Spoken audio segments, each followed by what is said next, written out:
This arc has been fighters, fighters, fighters. Weapon speed, weapon length, charging. Your cleric has been standing in the back the whole time. Well, hopefully not. Today this changes. Turning undead is not a fear effect. It's combat. And Gary built the math to be harder than you think.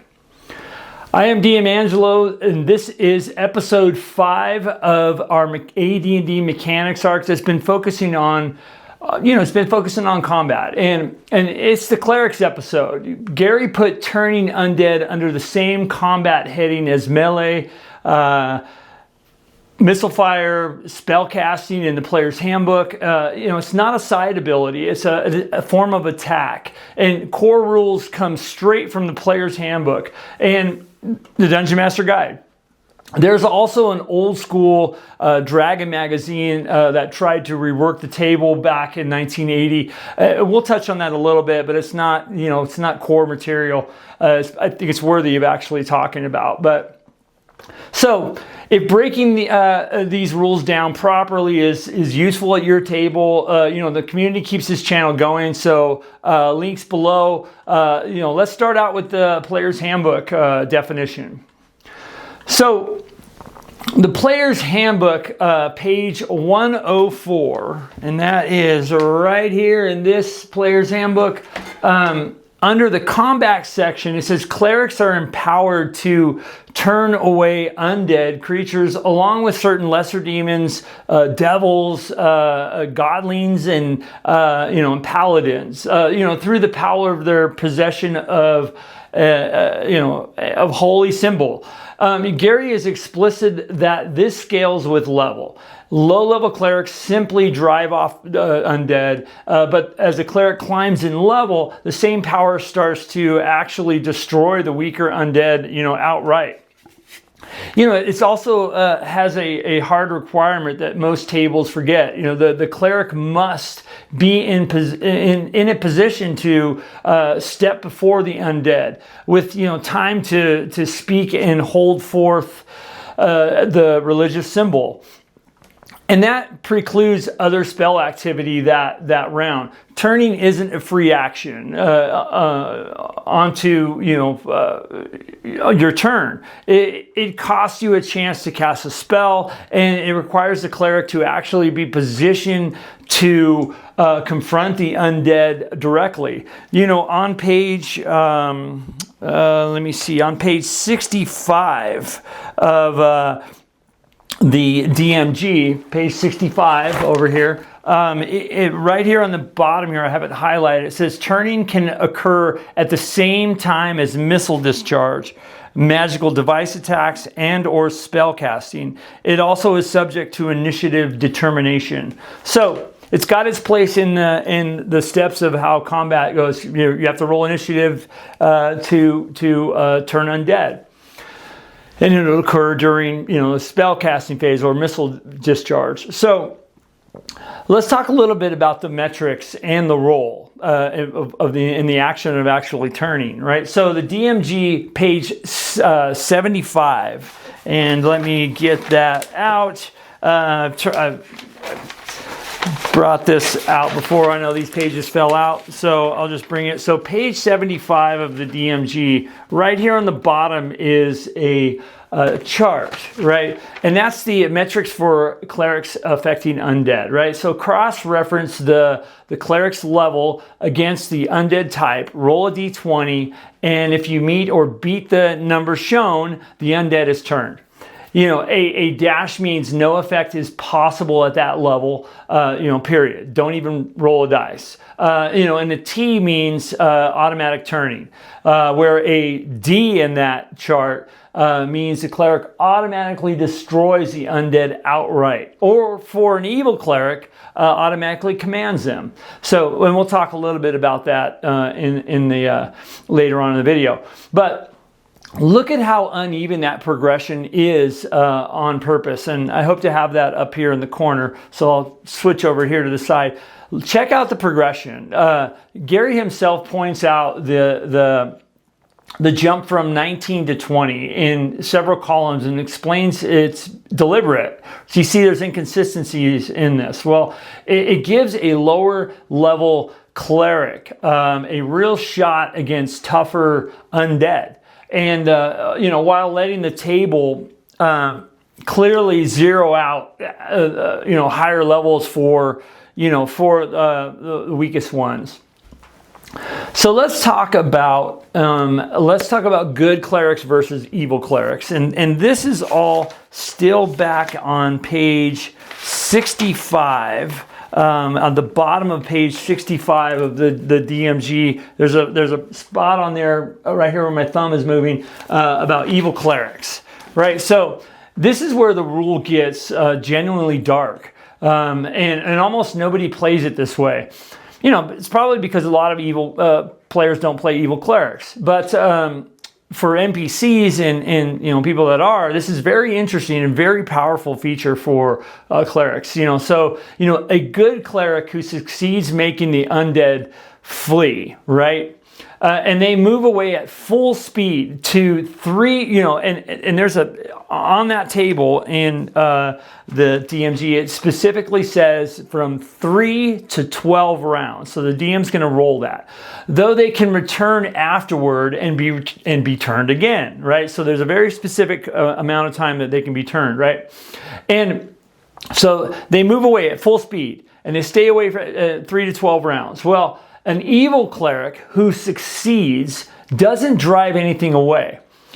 The undead becomes neutral or friendly, maybe just stands there, right?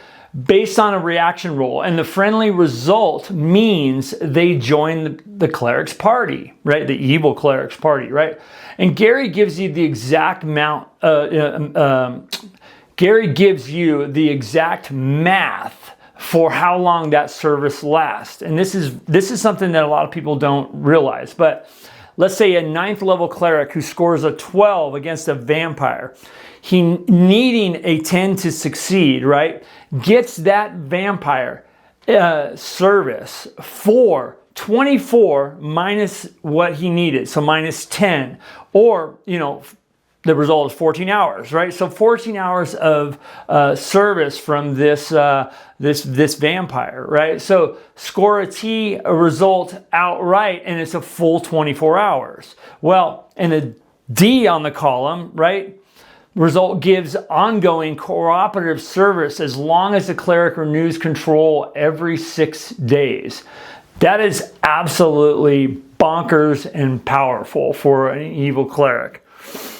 So let's talk about, you know, turning more than once around, right? So here's the rule almost nobody uses also. And normally turning may be attempted only once by each cleric per encounter, right? But there is an exception. You know, when a group has multiple types of undead, a successful turn against one type doesn't end the cleric's turn for the fight, right? On the very next round, the cleric can attempt a different type in a group.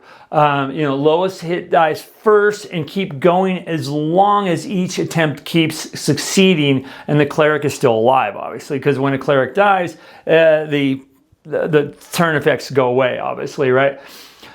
So picture a mixed horde, right? You know, like skeletons and zombies and ghouls. Well, a capable cleric who's keeps rolling well can, you know, clear the whole horde, right? One type per round without a single melee swing. So that's pretty powerful. Turning undead is very, very powerful for, you know, that's why clerics, I think, are so key in any group. So here's the mixed group exception that is in there too, and this is also in page 66 and 65 and 66 of the DMG. You know, there's a check on that power too. So if the undead group is mixed with a clear leader, you as DM may rule that no turning works at all unless the cleric can affect the most powerful member first, like the vampire, right? The vampire might have a bunch of zombies, right? Well, Gary's own example is one vampire, just like I was saying, commanding 3 Ghouls and 8 ghouls, right? And that's on page 66, right? Well, you know, this only applies when lesser undead are following a greater one. You know, remember that whole white and the lesser whites? Well, that could be the case, right? And never, you know, to mindless skeletons or zombies, which, you know, can't lead anything. That's really up to you as a DM. He laid the groundwork, and you can interpret that how you like. So countering, breaking, and you know, evil ground. So there's a whole part on that too, where in page 66, where he talks about evil ground and counter affecting, right? On page 66 of the DMG. You know, a cleric of opposite alignment can attempt to counter another cleric's turning. So it's kind of like a turning battle, right? You know, freeing the affected undead. Well, though it won't undo undead, you know, a good cleric has already destroyed, right? I mean, destruction is destruction, right? You know, now you have a pile of bones. Well, any commanded undead is immediately released the instant the controlling cleric is knocked unconscious or dies, right? Well, hostile acts against controlled undead break the compulsion completely and instantly, you know. So I have a quick story about my Hommlet Dark campaign in World of Greyhawk. A couple weeks ago, we had a cleric that turned a kind of a unique undead. It's called the Bloody Bones, and it was in Dragon magazine, I think 138. Well, he turned it. The Bloody Bones, you know, fled downstairs, and they pursued it. Well, he was staying far away, getting away, you know, staying his distance, fleeing, and the archers shot him. Well, I ruled that broke the turn effect right then and there once it was attacked, right? So hostile acts against controlled undead break compulsion completely and instantly. So I don't know if you guys play it that way, but that's how I play it from the DMG. If you turn a undead and then attack it right afterwards, you're going to break the turn, the turning aura, if you want to call it. But so let's talk about, you know, and consecrated evil ground, right? A shrine or temple reduces the chance of any cleric affecting undead within it by a penalty that Gary leaves up to you as a DM. Maybe it's 2 points in the shrine, 3 points in the full temple. You know, 5 points if it's near an unholy altar. That power can only be broken by desecrating the site, or, you know, doing some type of spell that will consecrate the ground or something. Or there's a spell, I think, I can't even think of it right now, but there's a spell. Tell me what it is in the comments. So little thing, and this is I consider this non-canon, even though this is a fun little blurb here, because Dragon magazine did an article in 1980, and this article from Dragon, you know, builds on what Gary wrote, and it doesn't replace it. But Dragon issue 40, I believe, August 1980, ran a piece by David Sweet with an expanded cleric versus undead table. You know, this one keyed directly to the hit dice of the undead rather than the fixed list of monster types that we get, you know, on page 75 of the DMG. And I believe that, if I'm not mistaken, I believe that 2E took this moving forward. Instead of it being a skeleton, they just said a one hit die or less creature. But, you know, this was an attempt to let DMs handle, you know, undead that didn't appear in Gary's original chart. You know, as we started, you know, the DMG, you know, as the Monster Manual 2 came out and the Monster Manual and Fiend Folio came out, you introduced all these different undead, right? So this kind of was an attempt to you know, add hit die instead of the actual monster type, you know, the undead type. So, you know,